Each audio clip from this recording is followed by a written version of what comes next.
আসসালামু আলাইকুম। আমি নীলু রাজশাহী থেকে বলছি।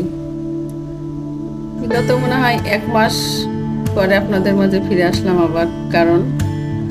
কারণটা আবার বলবো যে কেন এতদিন পর আসছি।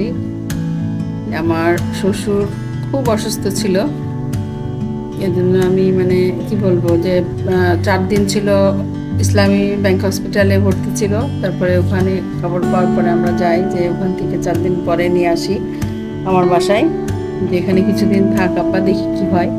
তারপর দেখলাম না, সুস্থ হওয়ার কোনো সম্ভাবনাই নাই। তখন আমরা আবার পপুলারে নিয়ে যাই, নিয়ে যে অনেক অসুখ ধরা পড়ে। তারপরে 15 দিন তাকে 8 দিন তাকে অ্যান্টিবায়োটিক দেওয়া হয় 3বার,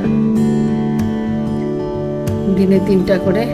তো এইসব সমস্যার কারণেই, কারণ ব্লগটা বড় কথা না, আমি মনে করি যে আমার শ্বশুর, বাবাও যা শ্বশুরও তাই, সে সুস্থ হওয়াটাই সবচেয়ে বড় কথা। এদিকে কোনো খেয়ালও করিনি, খেয়াল করার প্রয়োজনও মনে করিনি। তাই সবার কাছে ক্ষমা চাচ্ছি, সবাই আমার শ্বশুরের জন্য দোয়া করবেন। তো আমরা আবার এই এই মানে মিষ্টি শোরুমটাতে আমরা ঢুকেছি। আমার বোনের মেয়ে, মানে আমরা 5 ভাই বোন, তার মধ্যে আমার মেয়ে 2টা আর আমার মেজো বোনের মেয়ে একটা, এই আমাদের ফ্যামিলিতে 3টা মেয়ে। তো মেয়ের বাসায় আমাদের সবাইকে দাওয়াত দিয়েছে, আমার 2 মেয়েকে, আমার আব্বা মা। তো আমরা সবাই সেখানে যাচ্ছি। তো মেয়েরা সবাই আগে মানে আগা পিছা হয়েছে যে তোমরা আগে যাও, আমরা মিষ্টির দোকান থেকে মিষ্টি নিয়ে তখন মেয়ের বাসা রওনা হচ্ছি। তো আমরা মিষ্টি নিলাম, নেওয়ার পরে আবার দেখছি যে কিছু কিছু জিনিস ওখানে মানে প্রয়োজনীয় ছিল, সেগুলো কিছু নিয়ে ফেললাম। বাচ্চাদের জন্য কিছু চকলেট নিলাম। তার মধ্যে দেখছি বৃষ্টির মধ্যে ভিজে ভিজেই গেলাম। তারপরেও খুব ভালো লাগছে যে সবাই এক জায়গায় হবো, একটু মজা হবে, এটাই। তো যাই হোক, এর মধ্যেই আবার বলতে বলতে রেখে দিলাম, আমার শ্বশুর অসুস্থ যতদিন 10 দিন, সেদিনকে আমার শাশুড়ির অবস্থা খুবই খারাপ হয়ে যায়। আমরা আবার মানে আমার শ্বশুর আমার কাছে আসে, তারপরে আমার হাজব্যান্ড বৃহস্পতিবারে আসে, শুক্রবারে যাই। আমরা আবার শুক্রবারে ভোরে গিয়ে মাকে আবার দেখে আসি, দেখি যে মার অবস্থা খারাপ। আবার মাকে নিয়ে এসে আমাদের মেডিসিন ডাক্তার জহুরুল হক ভাইকে দেখাই পপুলারে। তো এই নিয়ে মানে পুরা মাসের কাছাকাছি হয়ে আসছে আমাদের এগুলো। তো যাই হোক, আমি এই যে এখন মেয়ের বাসায় পৌঁছে গেলাম। তো খুবই ভালো লাগছিল। বড় মেয়ে, আমার আপার মেয়ে বড়, আমার মেয়েরা ছোট, কারণ আমার মেজো আপা। আমার বোনের মেয়েও খুব খুশি যে খালামণিরা সবাই আসছে। তো এই যে ওর বাসাটা পুরোটা ভিডিও করতে পারিনি, তো মোটামুটি একটু করেছি, কারণ আমার বোনের মেয়ে খাস পর্দা করে, ওকে তো ওইভাবে সামনে নিয়ে আসতে পারছিলাম না বা কাউকেই না। তো মোটামুটি একটু গাছ করা ছিল, তো আমরা এখানে একটু করলাম। এই পাশে ড্রয়িং রুম, এটা ফ্লোর বেড করা আছে। ওর বাচ্চা 2টা ছেলে, দুইটাই ছেলে, বড়টা ছেলে, ছোটটা পরে আজকে প্রায় 10 মাস বয়স। সরি। তো বাচ্চা বেশ ঠান্ডা, খুব চঞ্চল না। তো ওইটা মানে বাসাতে ওইগুলোর বড় ছেলেটা একটু বেশি করে, তো খুবই চঞ্চল বড়টা। তো আমার মেয়ের বাসাটা হচ্ছে আমাদের কাশ্মীর সাহেবের মাদ্রাসা আছে, আমার মনে হয় যে রাজশাহীবাসী সবাই ছিলেন। কাশ্মীর সাহেবের মাদ্রাসার সাথে একদম লাগানো বাসাটা। সরি, ঠান্ডা লাগছে আমার।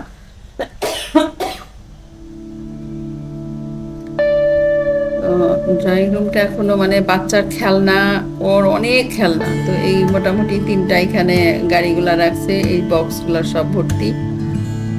তো ড্রয়িং রুমটার ভিতরে ওরা না পেরে যে ছেলের খেলনার জন্য সেভাবে গুছিয়ে রাখতে পারে না।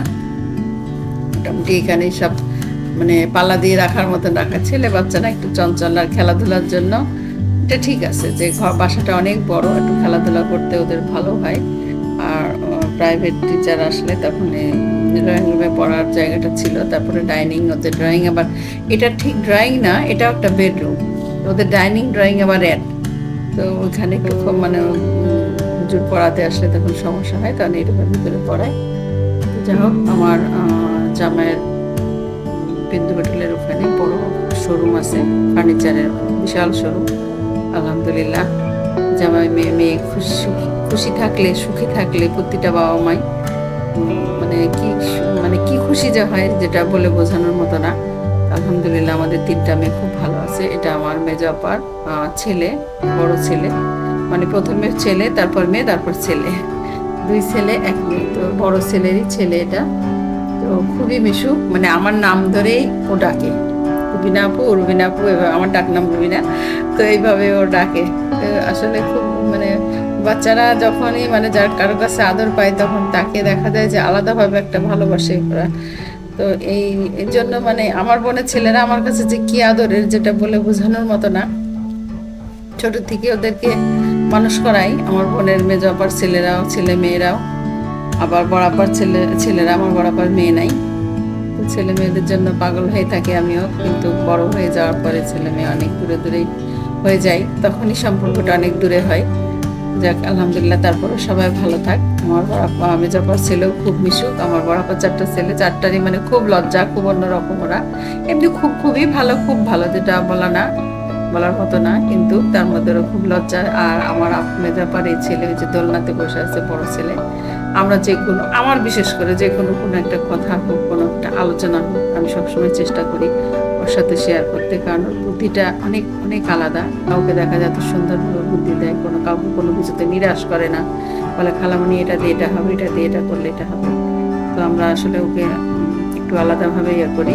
যাক, সবাই দোয়া করবে আল্লাহ যেন সব প্রতিটা বাবা মায়ের সন্তানকে নিয়ে যেন ভালো থাকে। তো যাই হোক, টেবিলের খাবার সকালে না আসলাম, আসার পরে এই যে টাটা দিচ্ছে, এটা আমার নাতি। তো ডাইনিংয়ে মা নামাজ পড়ছিল জোহরের সময়, তো আমরা সকালে আসার পরে নাস্তা পানি শেষ করে এই যে দুষ্টুটা, তো মা নামাজ পড়ছে, তো আমরা এখানে মেজাপা বলছে যে আমরা খাবার রেডি করি। পাশাপাশি 2টা রুম, আর ওই পাশে একটা মাঝে ডাইনিং ড্রয়িং এর। তো এইখানে এইভাবে গোছ গাছ থাকে, কোনো সময় তো অবসালও হয় না। তারপর 2টা ছোট বাচ্চা, মানে ও সে ঠিকভাবে মেনটেন্স করতে যায়, নিজেও অসুস্থ হয়ে যায়।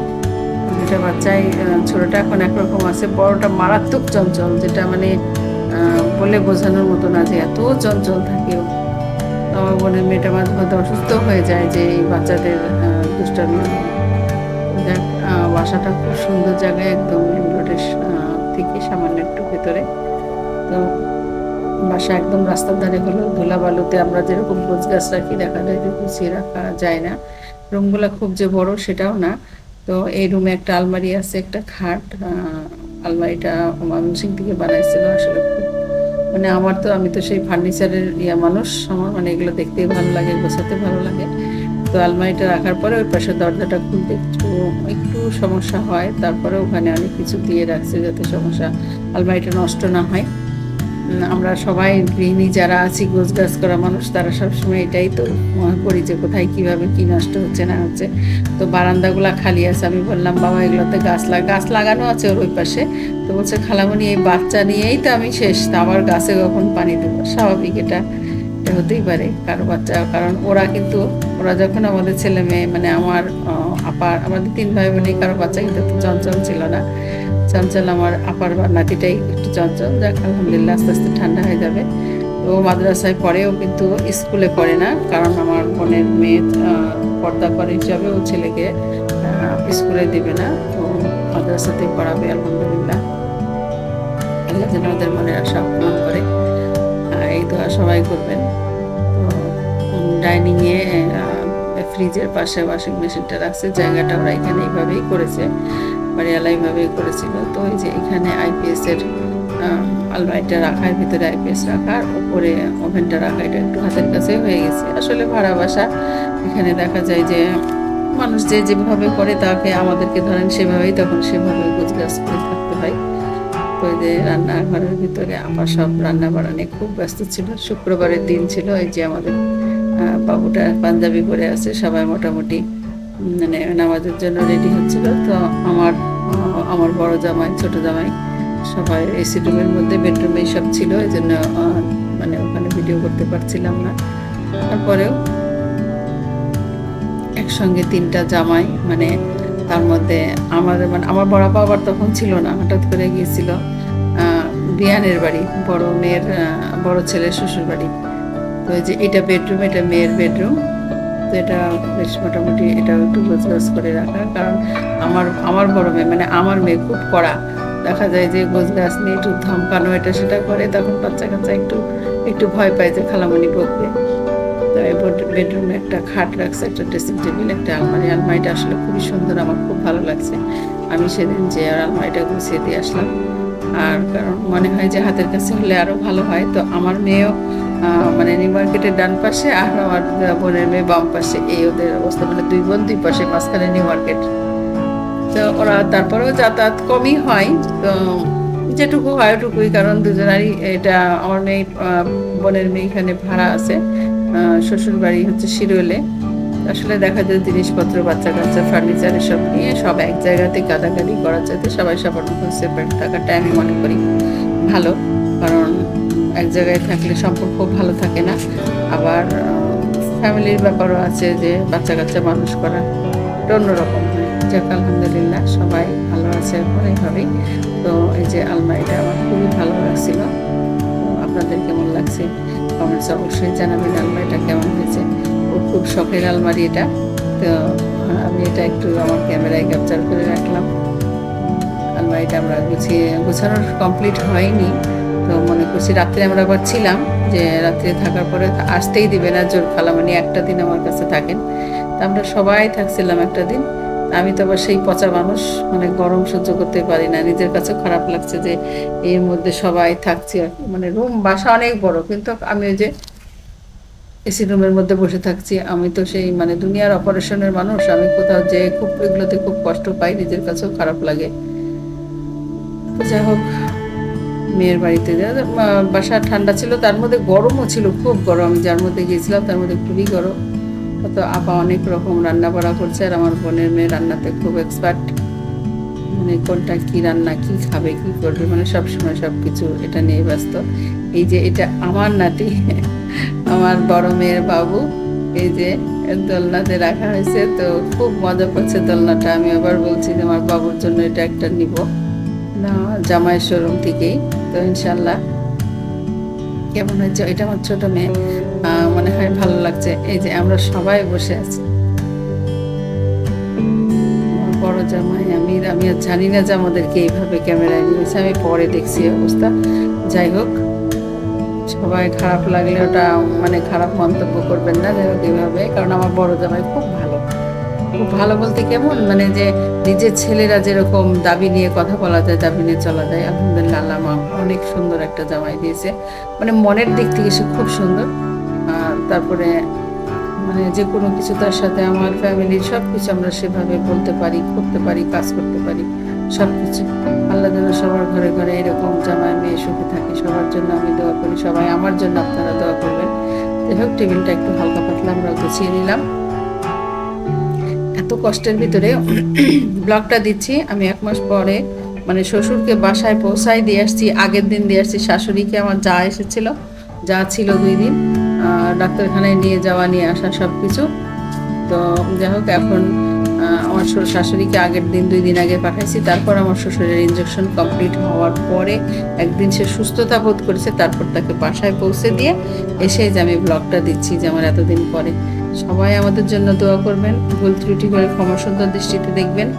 আর আমার ভিডিওটি যদি ভালো লাগে অবশ্যই ছোট্ট একটি লাইক দেবেন, কারণ আপনাদের একটি লাইক আমাকে অনেক দূর নিয়ে যাবে।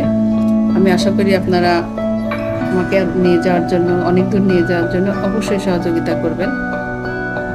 আর পরবর্তী ভিডিওতে আবার ইনশাল্লাহ দেখা হবে আপনাদের সাথে। আসসালামু আলাইকুম, সবাই ভালো থাকবেন, আল্লাহ হাফেজ।